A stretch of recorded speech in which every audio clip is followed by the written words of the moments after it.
So today we are actually doing squats. We're doing body weight style squats.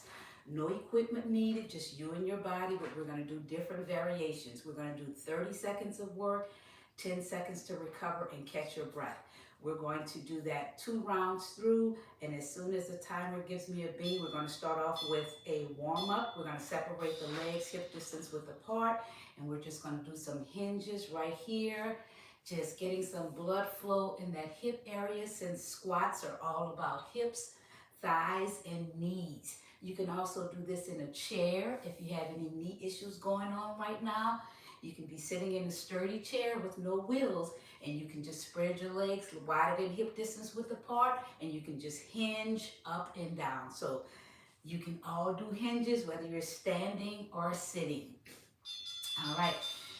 Next warm-up move is we're just going to do some marches right here, just picking our feet up, using our arms and using our legs, because they are major muscles, and when we use our major muscles, we can warm up the body faster, get the blood flow going faster, and we're just doing some marches. Our warm-up is no rest in between because it is a warm-up, and we're only going to do 3 moves, 1 round through. Right here. Then we have one more move. We're going to separate our legs wider than hip distance width apart. And as we lean and give a nice soft tap to our inner thigh or the knee area, big arms, leaning in, moving, warming up the body.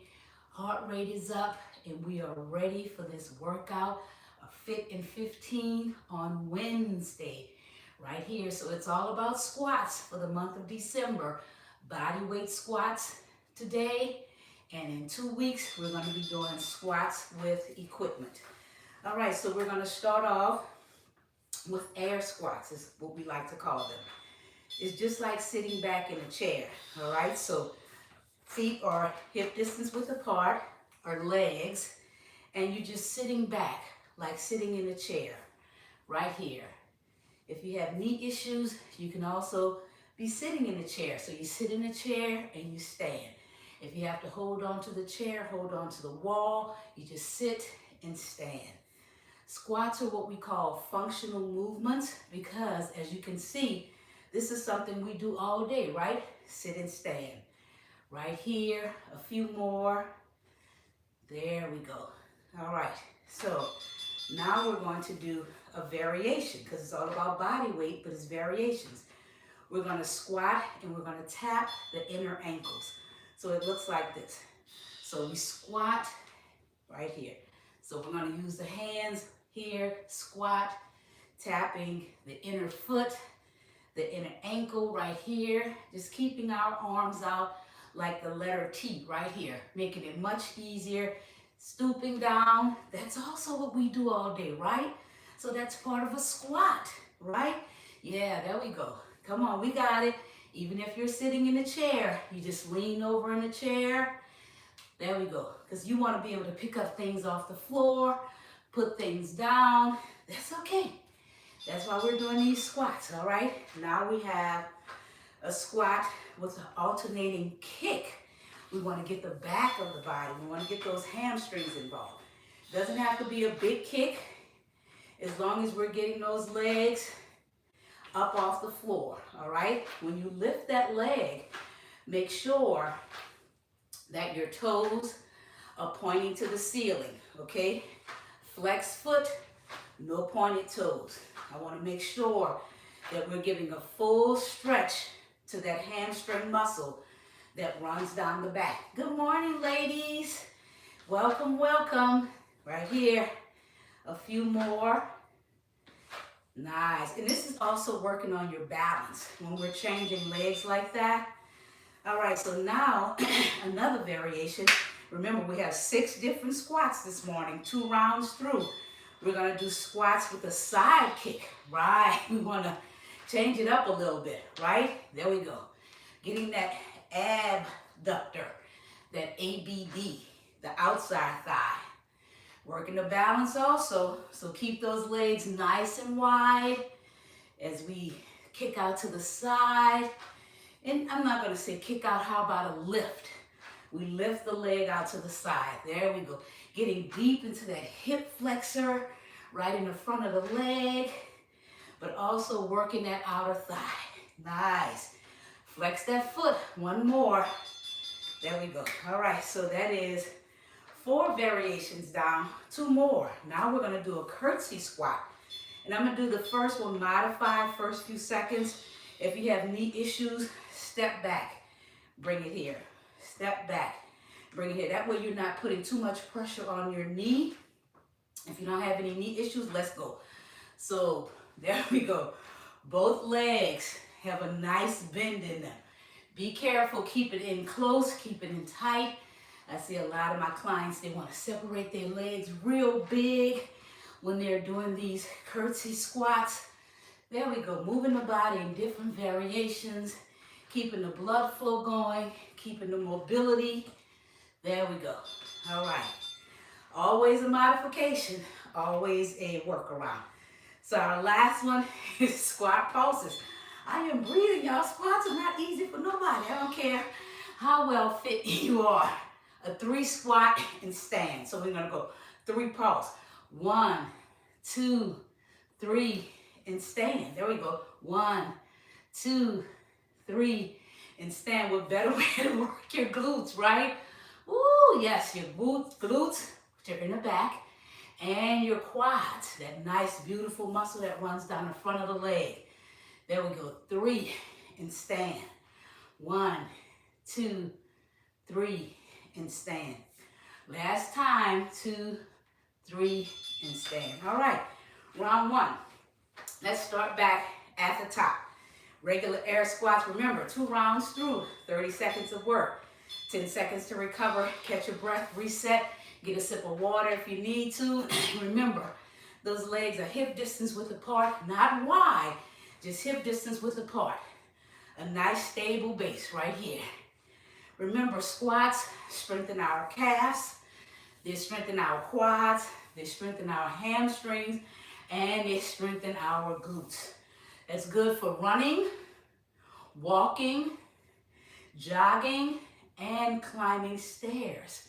Stuff that we do every day, right? You might not run and jog every day, but you walk every day. You climb stairs every day, all right?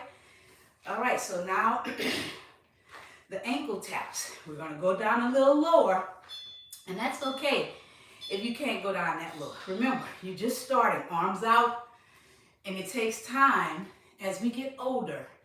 It takes a little longer for the body to warm up. Got it? You might say, ooh, Coach T, I am much better on the second round, right? Because now you got blood flow in that area. Now the body is ready for the work at hand. Work with where you are, right? Nice. A few more of these. Just tapping down. And that's okay if you can just tap to your knee. Wherever you are is perfectly fine, right? It's your workout. It's all about you. All right. I should have had some water near. So now we're going to do the kicks to the front. Remember, it's not all fancy schmancy, all right? We just lifting that leg up off the floor and just go as high as you can go. Just because you see someone else kicking higher, they might have more flexibility. And usually that's what it is with kicks, working on our balance when we are changing legs. Kicks involve a lot of flexibility in the hips, in the hammies, right there. There we go. In the glutes, well, the doctor told me that my glutes and my hamstrings are overstretched. So don't worry about what I do. I am overstretched, which is not a good thing either, all right? So now we're going to do the squats with the side kick. Different variations, front, back, side, stuff that we do. And sometimes you don't intend to take a step to the side, right? But life gets in the way. You're getting out of the car or an awkward position, and you have to take a side step. We want to be ready for that, right? We want the body to be able to handle that. Because when the body is strong in all aspects, it cuts down on injuries. There we go. Come on. These squats are not easy. I'm feeling them. Yeah, there we go. to the side, to the side. Really getting right here, that outer hip area, deep into that hip flexor. Now we're gonna do those curtsy squats. And remember, if you got knee issues, you're here. You're just stepping back, stepping behind, and turn your body into it. There you go. Don't fight against it. It makes it much easier. If you're stepping behind, use the entire torso to step behind. If you're not stepping behind, keep those legs close, both knees, have a nice bend. There we go. And this is the way that we age with strength. We age with mobility. We age with flexion and flexibility. There we go. All right, so here comes our last move. The pulses, the dreaded pulses. I know, when you have to hold that down. Woo! All right, separate those legs, wider than hip distance width apart, because we want to really get it into it. 3, and stand. 1, 2, 3, and stand. There we go. 1, 2, 3, stand. Pulse it out. 1, 2, 3, stand. So next time on the 17th, and stand, we will be doing squats again. It's all about squats in December, but we'll be doing them with equipment, different equipment. All right, so get ready for that. Last one, and we're done. Don't forget, ladies, if you're interested in doing the Crescent City Classic, the training calendar comes out in January. I'm training you through the calendar, so you must be in this Facebook group. When I put up the calendar, we're gonna have check-ins. I'm gonna see how you're doing. If you need help, and remember, the calendar is gonna have everything that you need. I'm gonna be coaching you through the calendar. Also, tonight is our functional fitness exercise boot camp on Lake Forest, 5:30 to 6:15. That's tonight. And then next week, that same boot camp, we're changing it to Wednesday and Thursday. No longer a Monday, Wednesday and Thursday. So take your pick which class you can come to, and I'll see you either tonight in person, or I'll see you next Wednesday or Thursday in person. Have an amazing Wednesday, and go back and do those squats. Bye-bye.